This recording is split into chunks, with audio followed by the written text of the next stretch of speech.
Sure. My name is Earl Barnes. I'm a retired firefighter. I retired from Lawrence Douglas County Fire and Medical here in Lawrence, Kansas, just over a year ago. I served 27 years with them. I was actually riding on my motorcycle, my first motorcycle I've ever had, and really the second one I'd ever even ridden for that part. So I was extremely green, but I was right outside the high school. The brand new high school in Lawrence had opened up, Free State High School, and out of the corner of my eye, I see a car kind of coming up from the side. And from the time it took me to recognize what was happening and look over, this person had hit me from the side. So it was a T-bone type accident where they hit me, and I just remember seeing blue sky and blue sky flying through the air, and I landed in a heap. And but yeah, that in a nutshell, motorcycle accident. In our last interview, you said you'd always wanted to be a firefighter. After such a life-altering event, how did you keep that dream alive? How, like, what kept you on the path to still wanting to be a firefighter? The short answer is they told me no.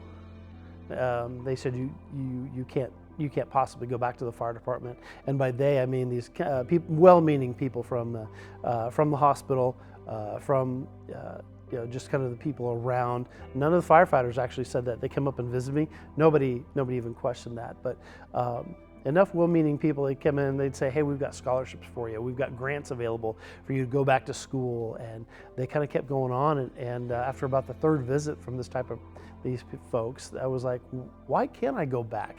You've already told me the prostheses they have available today are unlike they've had before. They fit well, you won't even notice.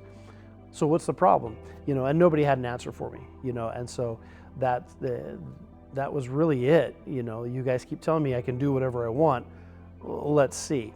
My optimistic view is, as it came after a very, very rocky road. Like the early, mid to late 90s, there weren't a lot of us around, or at least around that were accessible to speak to on a regular basis and have heart-to-heart conversations about what they're bet.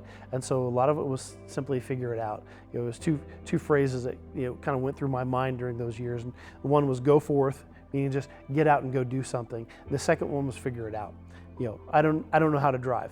Well, you're missing your right foot, figure it out. And that's what a lot of it came to. And then a lot of that's just that confidence that gets built by little things, one after another after another. You start realizing, what exactly can I do then that I can't do now? And the answer was almost nothing, and it was because I took the time to figure that out. And I started realizing that that's all people need to hear. A little positive and encouragement goes a long ways.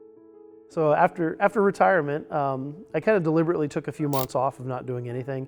We went from working a strenuous job to where it's 24-hour shifts that often became 48s and even the occasional 72-hour shift going home, to I really want to do nothing right now. And just kind of over time, you kind of fall into things. My daughter was racing mountain bikes through an organization called NICA. So I started coaching with them because they needed help with that. And so I became the coaching coordinator for the league after that, and have really started to get more into mountain biking. I became a volunteer scuba diver at the Kansas City Zoo and Aquarium. That really would just, again, came word of mouth. I heard that they were looking for somebody from a friend, and it seemed to be a pretty interesting opportunity to go dive. I love scuba diving. I love teaching diving, and that was just something fun to do. So you kind of fill your days with honey-do lists, but at that same time, I found myself going to lunch with friends more often than I had before, and trying to maintain those relationships without the stress of knowing I have to go back and work 24-hour shifts tomorrow. The socks alone were my saving grace. Doyle Collier was forced to make this ridiculously huge socket, and if it weren't for the Knit-Rite socks, I can't imagine what I would have done. There are a few things in life that are truly life-changing, and I genuinely, no hyperbole, the socks made a difference. They allowed me to function, and not just function as a human being, but as a person who's pretty active. I like to be out. I like to be moving, and it genuinely created that difference. So it sucks to come into work every day sometimes. It sucks to come to work in the snow and the rain.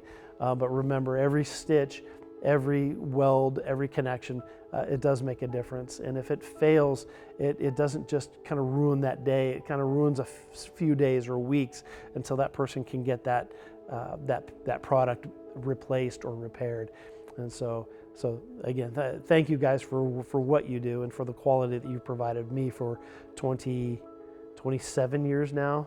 I think we celebrated the 27th anniversary of being an amputee. So please keep doing what you're doing. It's all worth it in the end for us. Thank you so much.